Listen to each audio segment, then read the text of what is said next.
Jumma Mubarak, Jumma Mubarak, Jumma Mubarak. It is Friday, this is the best day. Jumma Mubarak, Jumma Mubarak, Jumma Mubarak, Jumma Mubarak.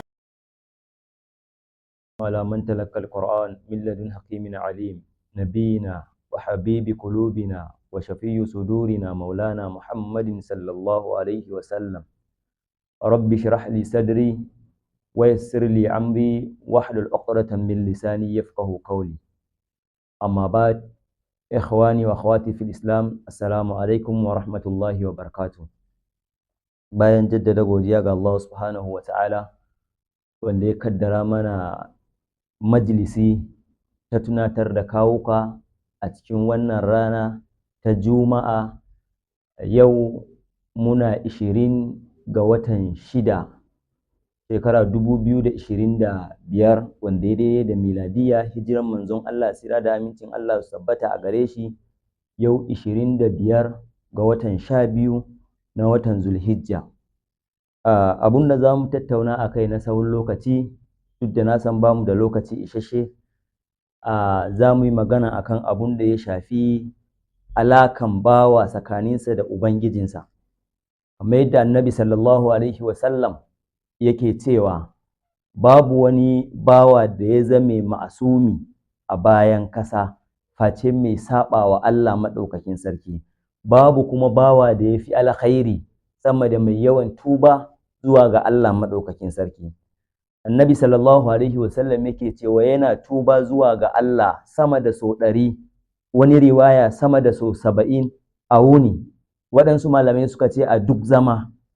Kenan abun da yake wajibi akan dukkanin ɗan adam ya dinga nazari akan ayyuka da yake yi, kuma ya dinga yin hasashe yana yi wa kansa hisabi, kamar yadda Abdullahi dan Umar ko ɗaya daga cikin sahabban Annabi sallallahu alaihi wasallam yake cewa hasibu anfusakum qabla an tuhasabu wa zinu a'malakum qabla an tuzana lakum.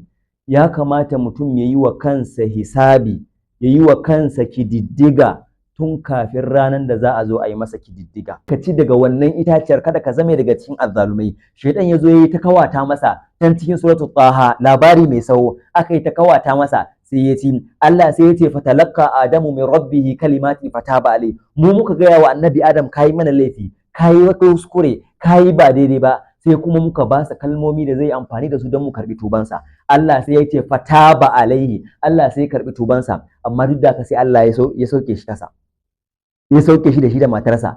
Yanzu mallam in ba don tefe ne da nake a gidana yau da gobe da jibi da gata ba karamin mai kuɗi bane ni. Da yanzu ne ma na da aka yi in je in zauna in yi ta bada karatu ba zai yi ba, saboda ya za a je a samu mutumin da yake hada-hadan dukiya a ce kuma ya zo ya yi karatu, kana ga hankali zai kama? Ba zai yi ba.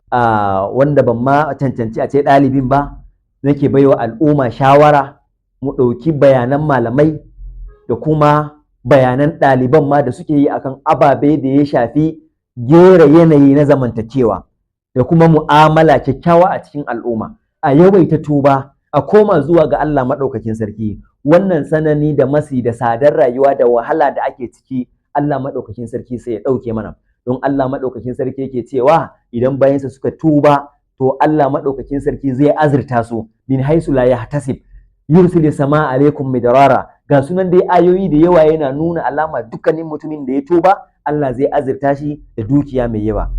Saboda lokaci za mu dakata a nan, abun da muka faɗe shi daidai muna roƙon Allah maɗaukakin sarki ya ba mu ladansa, tuntuɓin harshe da kuma karancin ilimi muna fatan Allah maɗaukakin sarki ya yafe mana. Muna addu'a wannan matashiyar gidan TV da aka buɗe, Allah maɗaukakin sarki ya bunkasa shi kuma ya amfanar da shi da musulmai da rayuwar musulunci gaba ɗaya. Assalamu alaikum wa rahmatullahi wa barakatuh.